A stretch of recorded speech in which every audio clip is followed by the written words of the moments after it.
Lunchly versus liquid. With Lunchly, you get double the amount of Sugar. Prime has no liquid. added more and more Diabetes. Crunch Bar.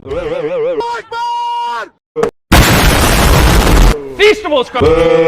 The fuck you say to me, you little shit? Our pizza uses Feastables Crunch. Theirs, as it says on their box, is Feastables. They can't even call it Feastables.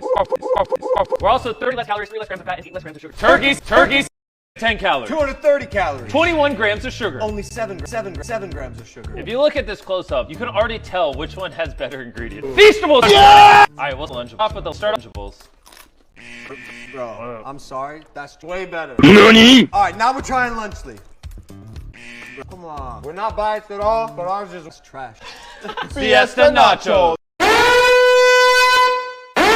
Come in close and look at the queso. Drip versus stick. I like my cheese drippy, bruh. This is a Lunchly salsa right here. Look at the consistency, the texture. And this is Feastables! Yeah! And it's available for around $400. Feastables! Yeah!